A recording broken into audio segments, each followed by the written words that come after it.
सम्पूर्णमा अस्सलामु अलैकुम रहमतुल्लाहि वबरकातु। फेरि पनि म आज हजुरहरू सामु रोजाको बारेमा एउटा सानो भिडियो लिएर आएको छु अनि प्रस्तुत गर्दैछु र एकदमै महत्त्वपूर्ण भिडियो छ र यो भिडियोलाई लास्टसम्म हेर्न नभुल्नु होला। यानी कुन कुराले रोजा टुट्दैन। सही बुखारी हदीस शरीफमा हजरत अबू हुरैरा रदियल्लाहु ताला अन्हुले बयान गर्नुहुन्छ कि अल्लाहको नबी सल्लल्लाहु ताला अलैहि वसल्लमले भन्नुभयो कि जसले रोजाको अवस्थामा बिर्सिएर खायो या पियो उसले आफ्नो रोजा पूरा गरिरहोस्, किनकि अल्लाहले नै उसलाई खुवाउनु भएको हो र पिउनु भएको यानी पिलाउनु भएको। नम्बर 1, बिर्सिएर खायो पियो वा सम्भोग गर्यो भने रोजा भङ्ग हुँदैन, चाहे त्यो फर्ज रोजा होस् वा नफल हो या कार्य नियत अघि वा पछि भए पनि रोजा भङ्ग हुँदैन। नम्बर 2, धुवा झिँगा वा धुलो घाँटीभित्र पस्दा रोजा भङ्ग हुँदैन, जस्तै पिसाइ गर्दा वा चाल्दा उठेको पिठो धुलो। तर यदि जानी धुवा भित्रायो भने रोजा टुट्छ, जबकि आफू रोजामा भएको सम्झना याद छ भने, जस्तै अगरबत्तीको धुवा मुख नजिक ल्याएर नाकबाट तान्यो भने रोजा टुट्छ। नम्बर 3, हुक्का पिउँदा रोजा टुट्छ। नम्बर 4, यानी चुम्बन गर्यो तर वीर्य स्खलन यानी एहतलाम भएन भने रोजा भङ्ग हुँदैन।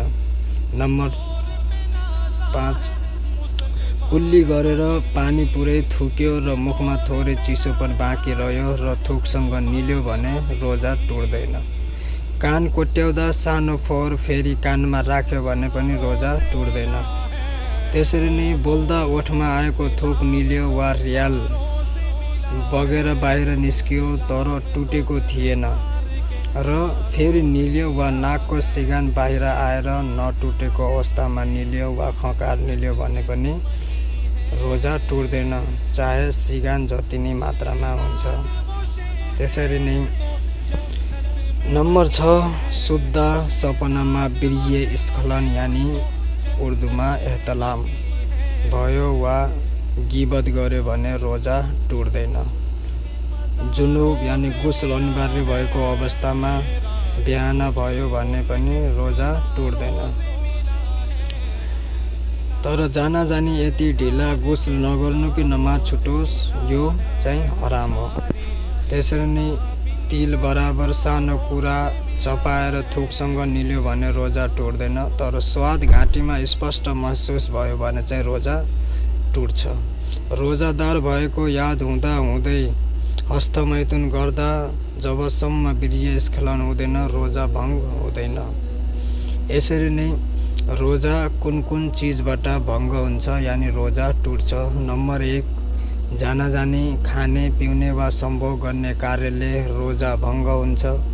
नम्बर 2, हुक्का चुरोट सिगार वा अन्य धुम्रपानले रोजा भङ्ग हुन्छ, चाहे धुवा तल गएको नसोचे पनि पान वा सुर्ती खाँदा पनि रोजा टुट्छ।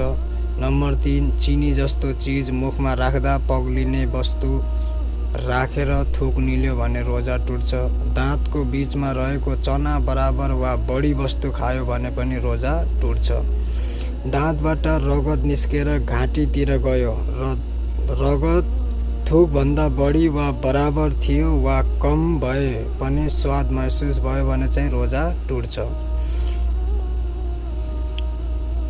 त्यसरी नै कुल्ली गर्दा अन्जानेमा पानी घाँटीतिर गयो वा नाकबाट पानी तानेर दिमागसम्म पुग्यो भने पनि रोजा टुट्छ, तर यदि बिर्सिएको अवस्थामा थियो भने चाहिँ रोजा टुट्दैन।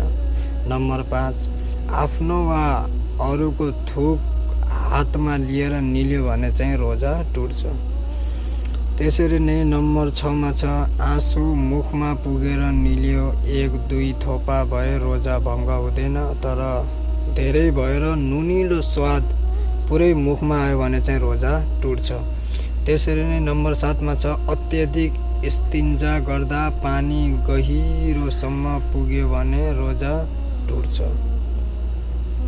त्यसरी नै नम्बर 8 मा छ चुम्बन, स्पर्श वा अङ्गालो हाल्दा वीर्य स्खलन भयो भने पनि रोजा टुट्छ। तर महिलाले छोएर पुरुषलाई वीर्य स्खलन भयो भने रोजा टुट्दैन।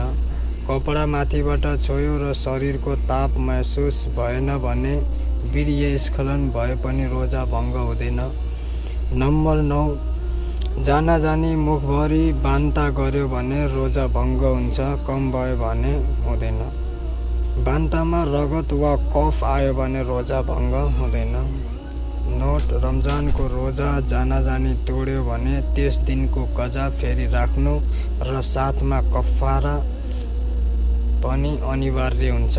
साथै यदि कसैको रोजा टुट्यो भने पनि उसलाई पुरा गर्न जरुरी छ। र यो भिडियोलाई सम्पूर्णमा सेयर गर्नुहोला र मैले बयान गरेको केही कुराहरूमा अगर केही गल्ती पाउनुभयो मलाई पर्सनलमा मेसेज गर्न सक्नुहुन्छ। अस्सलामु अलैकुम।